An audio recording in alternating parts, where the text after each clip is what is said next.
All information contained in this podcast is general in nature and does not consider your individual circumstances. You should consider the appropriateness of this information with regards to your individual objectives, financial situation, and needs. Welcome to Sharing More Than the Sheets, a podcast to help you and your partner make better financial and lifestyle decisions so that you can both focus on the things that you love. I'm your host, Michael Khouri, financial planner, green thumb, husband, and just dad.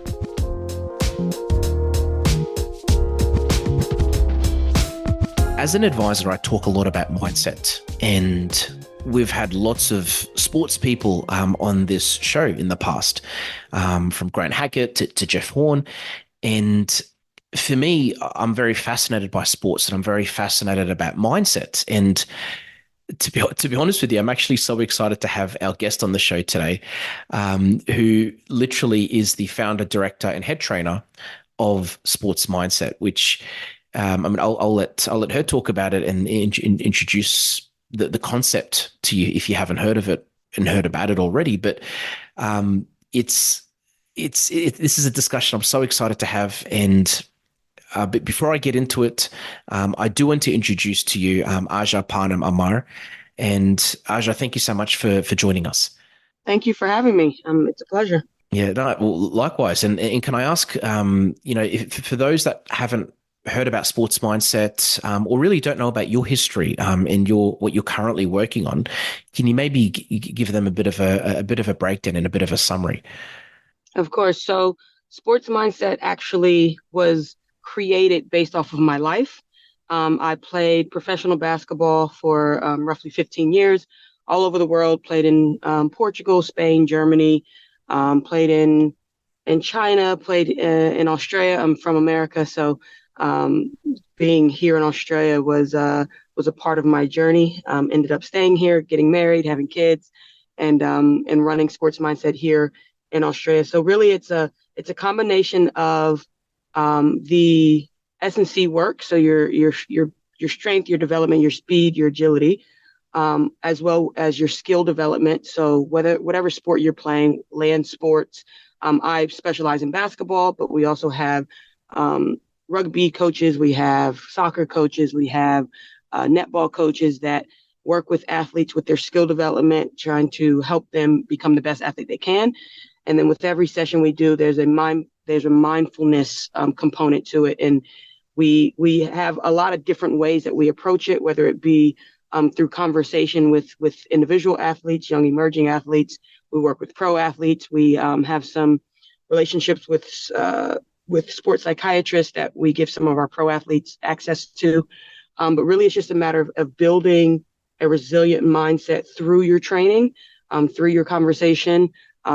We have a few different techniques that we use, but it's not one size fits all. So it's a very fluid situation when we're working with our athletes. And we've gotten a lot of great results, but it's really based off of me sharing my experience, my life, my failures, my successes.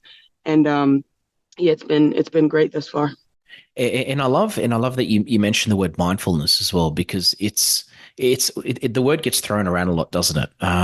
Especially in this type of thing. And when I talk to like high performance coaches, that even coach executives of companies, they mention it. How would you define mindfulness, or even from a practical point of view? From a practical point, when I think mindfulness, I just think of being able to be in the moment, whether that means throughout your training session. When you're focused on something, when you're trying to perform at a high level within your sport, it's just having the ability to shut out outside noise and be really focused in on the moment and what you're trying to accomplish. Awareness is half the battle. So having techniques that help you create that habit is really important. It's important within your training. It's important within your performance on the court, but it's also important within life. It's something that I've had to navigate throughout, and I'm happy to share that with all of my athletes now. And how much does mindfulness play into it? Because I mean, on your website, you've literally got a quote that says, "Life is 10% what happens to you and 90% how you react," by Charles Swindoll. And we all know mindset's a big part of it.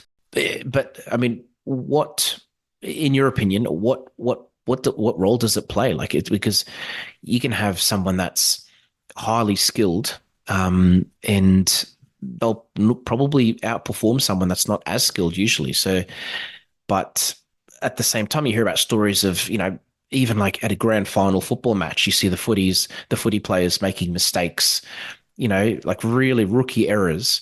And normally it could Yeah. be because they're nervous or because the mindset, like it's just their mind is playing on them. Yeah. So I would say it's everything.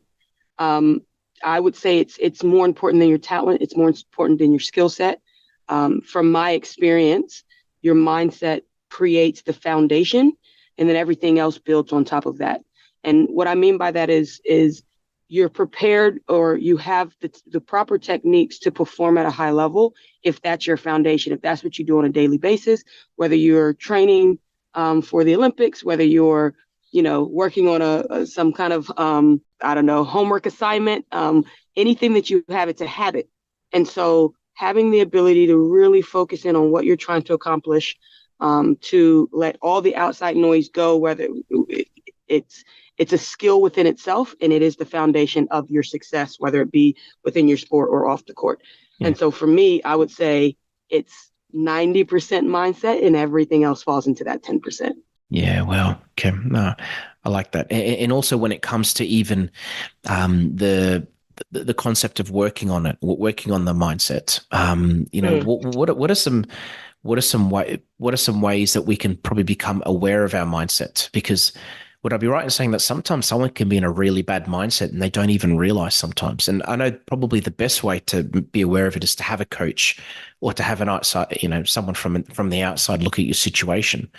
But are there any common trends? Are there common things that you see regularly of those that probably don't have the right mindset? And I mean, I'm Yeah, talking now even from like a general point of view. Sports, obviously, yeah. you could relate to more than anything, but just in general, like what are some things to normally be aware of? So and we hone in a lot on your self-talk. So everyone's always having a conversation in their brain, and there's a lot of science behind it that we focus that we really use to create some of the techniques that we use with our athletes. But in layman terms, it's literally the conversation that you're having with yourself on a daily basis. So we use a lot of our training atmosphere. We put them in really challenging situations and see how they respond, whether you get frustrated, angry, you lose confidence in your abilities, whatever happens in those moments. And then we're able to make you be aware through conversation, through video, watching yourself, having your training partners talk to you or your coaches talk to you, and you're able to recognize what control you do have and then what control you don't. But you have to have a level of awareness as to how you're responding to these moments and what your habits are. And then we give you techniques to break some of the bad habits. So if it's, for example, if you have an athlete that is really, really getting angry when they miss shots. I'm using basketball as an example. It's my sport of choice. So if you miss a free throw and you get angry about it, some athletes are able to use that situation and feed and get it let it motivate them. Other athletes really struggle, and it puts them into a bit of a hole, and then they can't really perform on the opposite end. So different concepts like next shot mentality. What conversation are you having with yourself?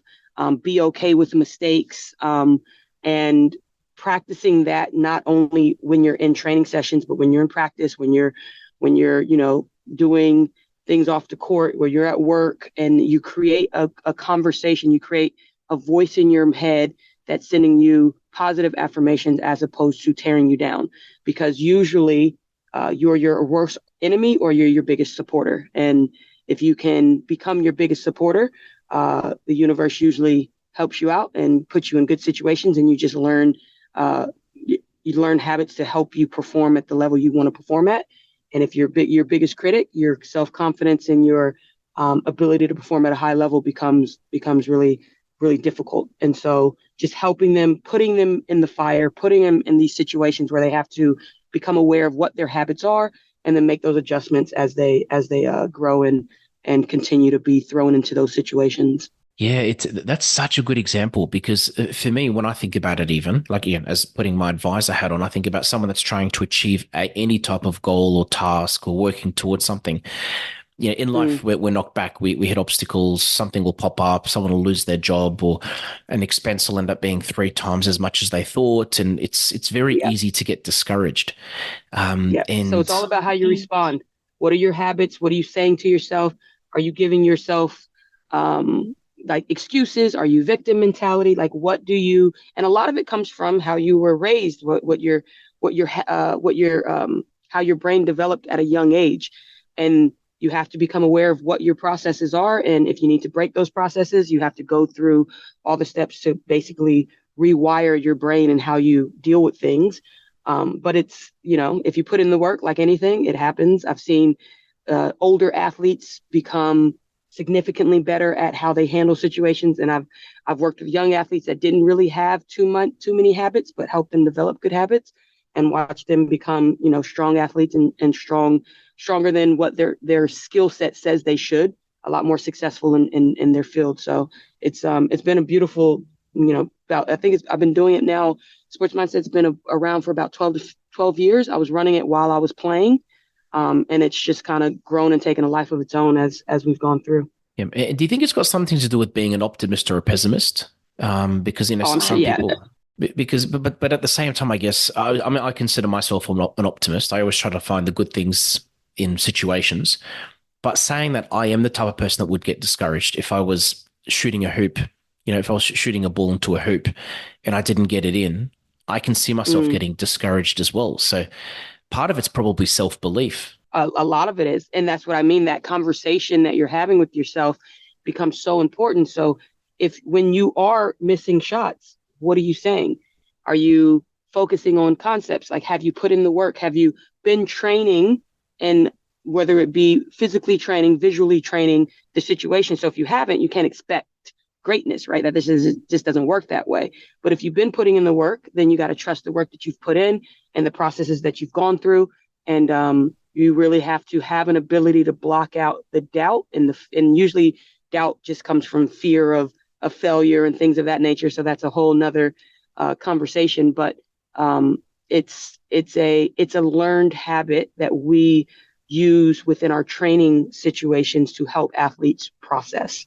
So it's just like training your follow through, working on your ball handling, getting your fitness at the level it needs to be in. You have to put in the work to get that done. This is no different. It's something that takes time. It's something that you got to break it down to build it back up. And if you put in the time and effort and work, then you'll see the changes.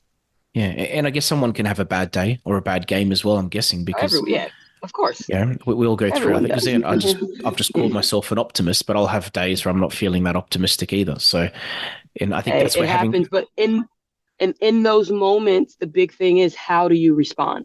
So when you're having those bad days, when you're having a bad game, do you respond with, "Oh, I suck," or do you respond with, let's get myself back in the gym, let's keep working. I've done this before. Let's figure it out. How do you respond to those bad days, those bad games, those bad situations? And that's the big difference between someone successful and someone not. yeah, it is. And I mean, honest, as you're explaining that, I'm thinking of situations in my life, even personally, where I was really down and feeling sad about something. And then something just clicked. Like either it's a thought that came to my mind or someone said something and instantly my attitude changed straight away. And again, it's just like, it's that trigger. And I think having, someone like yourself, when you're dealing with an athlete, sometimes either you know what it is or you're trying to find what that one trigger is or that one thing is that will sort of help someone just click, or just Yeah. or even in the middle of a game where a coach takes time out to talk to the players for just 2 minutes and suddenly they're playing completely differently than they were 2 minutes ago. These podcasts have been brought to you by Better Financial Planning Australia. To book a free 15-minute phone chat, visit betterfinancialplanning.com.au. Yeah, everyone has a trigger and everyone has, like, it's not, like I said, it's not one size fits all. That's the beauty of it. You see so many different ways to connect with someone, to get them to find a level of awareness within themselves. And there's different pathways to get there, but usually it's based on the athlete, how often they're in the environment where they have to process, how well they're able to build habits, and then the next thing is just how open they are to making changes, because ultimately you have a lot more control over your emotions and your thoughts than you think you do. And once you become aware of what you're feeling and what your triggers are, and how you respond to things, it becomes a lot easier to pull yourself back and separate from a lot of the fear and frustration that comes from being an elite athlete, being a successful business person, being a mother, being a father, being a student, all of it. So it's been a fun journey to watch, and it's something that I'm not perfect at it. I have my struggles throughout, but I do have some habits and techniques that I always can fall back on, and they've never let me down. Yep. And you mentioned as well, like, the business, sports mindset, you've built it off some of your successes and failures over time. Mm. Are there a few that come to mind that you can share, a situation, not the specifics of the success or the failure, but just how you learned from that experience, or something that, or maybe a learning, or maybe you had like an aha moment, or just there was a situation where the penny just dropped and there was just this realization that you had, or there was or maybe a moment of inspiration where like, no, you know what, this is a really, I thought this was what was going on, but this is actually what happened. Mm. I And I know I'm probably remember. putting you on the spot here, but I'm just, if there's No, just it's something. actually my mind went strict directly to one point in my career where I was hoping to make the WNBA. Had really good. I was in training camp with the Seattle Storm. Had really good numbers. Was playing well, competing. Defense was one of my strongest points, and I was making shots, and all of it seemed to be going in the right direction, where I was going to make the final roster and have a great WNBL career. But it didn't end up working out that way. The WNBA at the time had just limited their roster from 13 athletes to 11. They were having some money issues, the league itself, and so they were only holding 11 players per team as opposed to 13. And I was one of the very last cuts for 2 years in a row. And at the time, it was deflating. I had put in so much work. I was playing some of the best basketball I've ever played in my career, and it almost felt like it still wasn't good enough. And fast forward it now to my life right now. If I had played in the WNBA, I would have never met my husband. I would have never been out in Australia. I would have never been able to run the company the way that I'm running it now. And so I look at that as I was able to get through that deflatedness, continue my basketball career, continue to travel the world. Was in France, was in Spain for 5 years, came to Australia, ended up meeting my husband here in Australia, played here, grew the company here. I have 1.5 kids now that I'm 8 months pregnant at the moment right now, but I have my beautiful daughter, and none of that is possible if I make the WNBA, because I'm still in America and I don't come to Australia in my off season. And so in the moment, I could never have seen or foreseen the positives that were coming out of my perceived failure at the time. And it wasn't a matter of talent. I was a very strong player. I trained with WNBA players. I competed against them. I have a lot of friends who couldn't believe that I wasn't in the league, but it just wasn't my path. And I look back and I'm grateful that I didn't make it, because I was able to figure out what I wanted to do after basketball. And I was able to build that rapport and success throughout the years of playing in Europe, and then meeting people that I would have never came across from any other way. So it's one of those situations where I looked at it as a failure in the moment. I was able to continue through that perceived failure, and in the hindsight, I'm just beyond grateful that my life panned out the way that it did. Yeah, and it literally was probably one of the best things that ever happened to you as well. Ever happened to me. Yeah. Absolutely. It's in the moment. You could have never told me that, telling me at 23 years old that this is the best thing that ever happened to you, failing and not making the top league in women's basketball. I would have slapped you in the face and called you an idiot. But but it absolutely was. And I'm so grateful that I was able to move through the pain of not feeling as if I was a failure, and move through it and continue my journey, continue to play, continue to develop as an athlete, continue to develop as a human. And yeah, it's been the journey that I was meant to be on, the path I was meant to be on, and I'm grateful for it. Yeah, no, I love that because it's sort of the way I see it is as you're explaining that as well as you could relate that story even if you just sort of zoom out, you could relate it to someone playing a game, trying to win, Mm, or they're working towards a goal, and suddenly they just have this moment where they feel like they've failed or they feel like hmm. they've just gone backwards when really they haven't. They're just being pushed towards something better, and it Yes. may be a bad quarter, for example, but the next quarter they'll probably learn from that first quarter and they either end up winning the game or getting really close to it. Absolutely. So you have the macro component of it, you have the micro component of it, where if you can recognize that in the moment, it changes the energy that you're putting out, the headspace that you're in, and you're able to make adjustments within a game setting. On the life scale of things, the macro scale of things, it's if you're able to within your sadness, your failure, all of that, just continue to move, continue to be on your journey, you'll find that success is usually around the corner from failure. Yeah. And am I right in saying that this can happen to the best of people? Because, and I'm just thinking of tennis, right? I think of Djokovic, Mm, one of the best tennis players in the world, if not the best. And you see him during his game. Not that I watch heaps of tennis, but when I do I watch, love tennis. when I watch him play, he's sort of, you can notice if he's not having a good, I don't even know what it's called, but let's call it a set. If he's not having a good set or he's not playing that well, he'll sort of stop for a second. Or during the breaks, you'll see him talking to his coach, or Mm, you think, but then you think, hold on a sec, this guy's like the best in the world. Why does he need someone else to tell him what to do? But then I just think mm, even the best players need someone there, and I mean, you've probably worked with the best of the best players as well. Are their issues the same as a rookie, for example? And when I say yes, issues, I mean their errors or the things they go through yes, or the thought process. absolutely. Some of the differences are that you've gone through so much failure that you no longer consider it failure.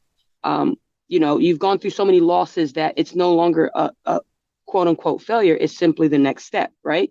And so it's all about your perspective. So a young athlete who hasn't lost a game, they lose a game and they don't know how to handle it because they've never been in that situation.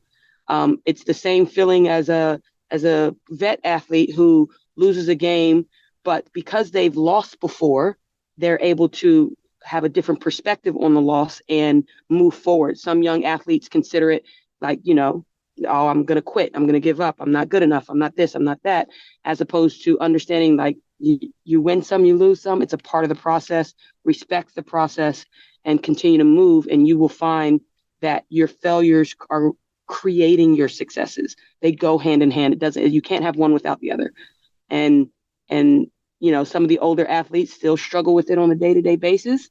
But through experience, you usually create a lot more confidence within those moments. But from my experience, everyone deals with it, and everyone deals with it on their own level. Some young athletes are very mature and are able to process things a bit quicker than some of the older athletes. It's male, female, young, old. It's not one size fits all. I've seen it all. I've coached them all, and it's always interesting, and it's always a very individual development. It's really just each person has their own way of processing. Yeah, and as you're explaining that, honestly, I'm honestly, I'm thinking of a journey that a client of mine would go through with investing or business where they'll fail, and Mm, and it's just sticking to the plan, like what you said, respecting the process, and just respect the sticking to the process. Yes. strategy. We use the course in investing of stay the course. Yes, things will pop up, but if you stay the course, think long term. And lastly, Aja, I wanted to ask you, just practically speaking, someone listening to this, Mm, what is a practical tip that they can take away and they're in a situation, whether they're playing a basketball game or whether they're going through a personal journey and they're just feeling down? Do you have any quick tips of ways to just snap out of it? I know it's easier said than done, or just a way not to snap out of it, but a way to sort of an exercise to follow or something just really simple and basic that you can share. breathing techniques. So a lot of times when you feel really flustered, anxious, a lot of the studies that we do and base our techniques around is through neuroscience. And if you do some research, you'll see a lot of different breathing techniques are in the moment. Even if you're in a game, if you're just extraordinarily angry at anything, if you're able to change your awareness and focus on your breathing, it will calm your body down, and you know, the whole chemistry that happens in your body, the hormones, the everything that's taking off when you're angry, it actually settles your body and settles those hormones, and it allows you to think with a little bit more with a little less emotion and a little more practicality. So when my athletes are struggling, it's a deep breath in, hold for 5 seconds. So you 5 seconds inhale, hold for 5 seconds, 5-second exhale. And that's usually enough in the moment to calm you down and allow you to process and think and make some non-emotional decisions. So practical and so simple, but I could not agree more, to be honest with you. Yeah. There's a few other ones, but that's one of my favorites. Yeah. Yeah. No, I think that's the simplest one. And I think that's something that anyone can do when they're in that situation. Just literally breathe, and the patterns, and you're right. There's so much research about breathing patterns and everything when it comes to that, and even stress, anxiety, mindset.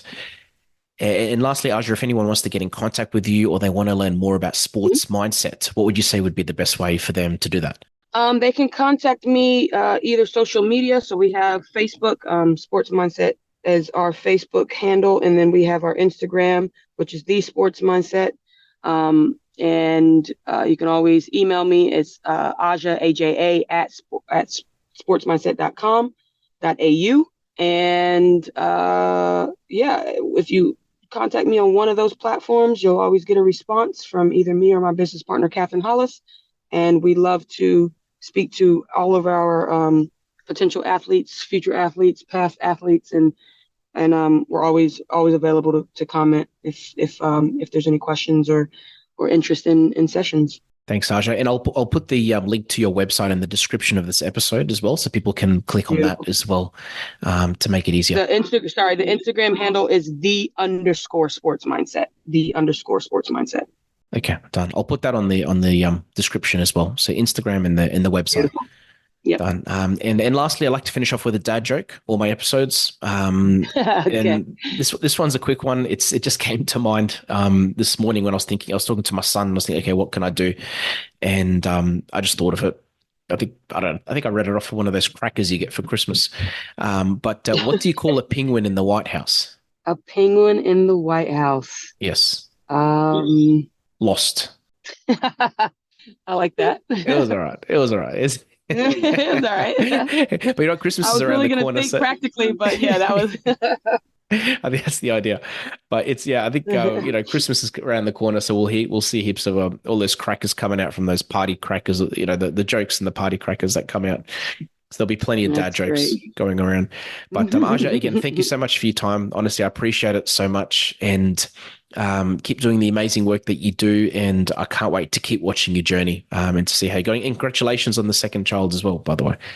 Thank you very much. I appreciate it, and thank you for inviting me. It's been a pleasure talking with you, and I love to get the story out, get the company out, and work with as many athletes as we can. Thank you. Appreciate it. Thanks for joining us on Sharing More Than the Sheets. Please make sure you subscribe to be updated with future episode releases, and feel free to share this episode with any friends or family that you think it might benefit. Please visit us at sharingmorethanthesheets.com.au to submit questions or requests for future podcast topics. These podcasts have been brought to you by Better Financial Planning Australia. To book a 15-minute phone chat, visit betterfinancialplanning.com.au.